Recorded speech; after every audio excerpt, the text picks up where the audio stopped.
ሁላችን እንደምናውቀው አዲስ አበባ ያለው የኢትዮጵያ መንግስት የኢትዮጵያ ህዝብ በየተራ እየጨፈጨፈ በተለይ ደግሞ ከውጭ ኃይሎች ተዋውሎ ኢትዮጵያውያን ለማጥፋት ከውጭ ኃይሎች ተዋውሎ እየሰራ ያለ መንግስት ነው። ማናችንም ቢሆን ውለን መግባት ማንችልበት ነባራዊ ሁኔታ ነው ያለው በኢትዮጵያ። በተለይ ደግሞ በትግራይ ህዝብ አንፃር ሳየው ትግራይ ሆኜ በትግራይ ህዝብ ነባራዊ ሁኔታ ሳየው የትግራይ ህዝብ በሚሊዮን የሚቆጠር ህዝብ ተፈናቅሎ መከራውን እያየ ባለበት ሁኔታ ሚሊዮኖች ተገድለውበት ተደፍረውበት ፍትህ ባጣበት ሁኔታ ለትግራይ ህዝብም ሆነ ለኢትዮጵያ ህዝብ ምርጫው ትርጉም አልባ ነው። ትርጉም አልባ ብቻ ሳይሆን የግፍ ግፍ ነው የሚል እምነት አለኝ። ሁላችን ኢትዮጵያውያን ህይወታችን እስከ መቼ እንደሚቀጥል ይሄ ስርዓት አዝለን እስከቀጠልን ድረስ ህይወታችን እስከ መቼ እንደሚቀጥል ዋስትና በሌለብን ሁኔታ መሆኑ ምርጫ እየተባለ ያለው ግልጽ ቢሆንም የትግራይ ህዝብ ደግሞ ሁሉ ነገር የተዘጋበት በጭካኔ ሁሉም አገልግሎት የተዘጋበት ሁኔታ ስለሆነ ምርጫ ለትግራይ ህዝብ ቅንጦት ነው ማለት ፈልጋለሁ። ለኢትዮጵያውያን ወንድሞቻችንም ለሁሉም የፖሊስ አማራጭ ለመስማት ምቹ ሁኔታ የለም የሚል አቋም አለኝ። እንደምናውቀው የብልጽግና ባለስልጣናት የትግራይ ህዝብ እንዲገነጠል ኢትዮጵያዊነትን ከጭንቅላት እንዲፍቅ ከሀገሩ እንዲወጣ ብዙ ጊዜ ጥሪ አቅርበዋል። ነገር ግን የትግራይ ህዝብ በሀገሩ ቢካድም ብዙ ግፍ ቢደርስበትም እነዚህ ፈተናዎች ተቋቁሞ የዘመኑ የጀግንነትና የጽናት ተምሳሌት ሆኖ የስርዓቱን ምንነት ከጠዋቱ ስለገባው ብቻውን ገትሮ ሲታገል ቆይተዋል። ብዙ ግፍ ከደረሰ በኋላ ብዙ እልቂት ከደረሰ በኋላ ቢሆንም ብዙ የኢትዮጵያ ወንድሞቻችን አሁን ትግሉ ተቀላቅለው ስርዓቱን በየአቅጣጫው እየወጉት ነው።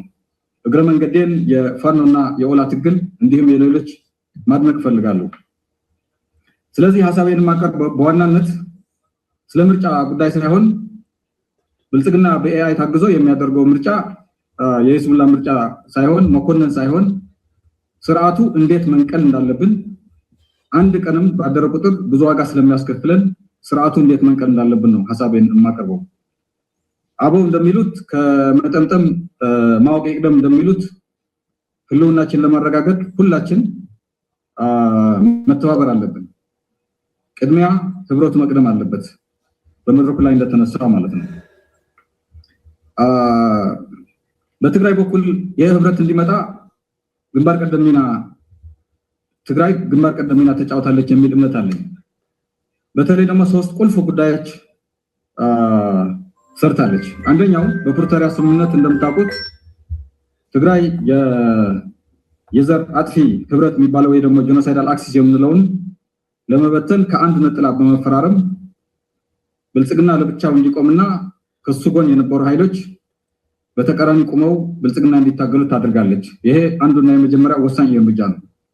ሁለተኛው ብልጽግና በጦርነቱ መሃልና ከፕሪቶሪያ በኋላ አማራ ክልልና ኤርትራን እንምታ ብሎ ብዙ ጊዜ ሲማጸን የትግራይ መልስ አሻፍረኝ አይሆንም ካሁን በኋላ ጦርነቱ ሊቆም ይገባል ብላ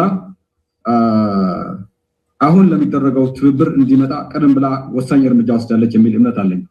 በሶስተኛ ቲዲኤፍ የወሰደው እርምጃ ነው። የትግራይ ሰራዊት በአፍሪካ ቀንድ በተለይ ደግሞ በሱዳን የኢምረትስና የብልጽግና ስርዓት ክንፍ ወይ ደግሞ ቀንድ እንዲሰበር ወሳኝ እርምጃ ወስደዋል። እነዚህ ሶስቱም እርምጃዎች የጨዋታው ህግ ወይ ደግሞ አስተላለፉን የቀየሩ ኮምፕሊትሊ ጌም ቼንጀርስ ናቸው የሚል እምነት አለኝ። አሁንም ቢሆን የብልጽግና ስርዓት ከመጋረጃ በስተጀርባ እያቀረበ ያለው ሐሳብ በተለይ ደግሞ ጠቅላይ ሚኒስትሩ የትግራይ ባለሀብቶችን ሰብስበው ወደቡ ከማንም በላይ ለእናንተ ይጠቅማል፣ የትግራይ ህዝብ ነጋዴና ተንቀሳቃሽ ነው፣ በወደብ ላይ የፈለጋችሁትን ያህል ህዝብ ታሰፍራላችሁ፣ ስለዚህ አማራ ክልልና የኤርትራ ህዝብ ለመምታት ከተስማማን የፈለጋችሁትን ያህል ግዛትም መሬትም ትወስዳላችሁ፣ አሰቡም የእናንተ ነው እያሉ እየተማጸኑ ነው።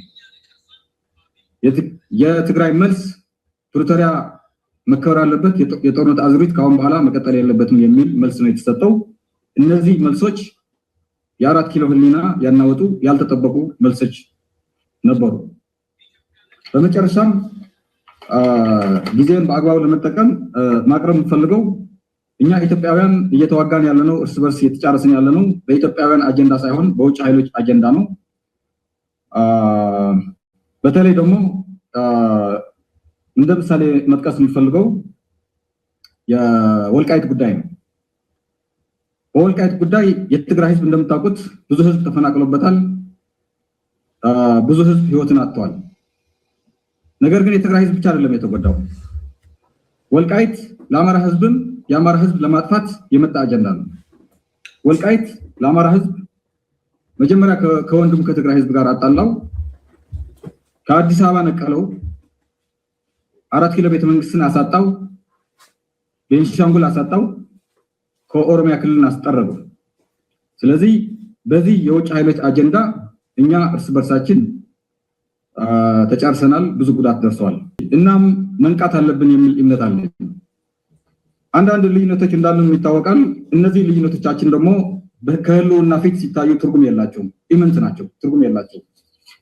ስለሆነም በመጨረሻም ማንሳት የምፈልገው ስቃያችን የሚያቆመው ህልውናችን በጋራ ታግለን ስናረጋግጥ መሆኑ ይሄ አንደኛው ነው። ሁለተኛ ስርዓቱ የቀረው በእኔ እይታ የዶሮ እድሜ ነው፣ አጭር ጊዜ ነው የቀረው፣ መውደቁ አይቀሬ ነው። አሁን መወያየት ያለብን የስርዓቱ ቀብር ለመፈጸም ሁላችን እጅ ለእጅ ተያይዘን መስራትና ከብልጽግና ውድቀት ማግስት በኋላ ለሚመጣው ስርዓት ቅድመ ዝግጅት ማድረግ ነው። በመጨረሻም በአፍሪካ ቀንድ የተጀመረው ወታደራዊ አሊያንስ ወይም ጽምዶ የሚባለው በሁሉም ኢትዮጵያውያን በማቀጣጠል ስርዓቱ ለመገርሰስ ሁላችን እጅ ለእጅ ተያይዘን መስራት አለብን የሚል እምነት አለኝ። አመሰግናለሁ።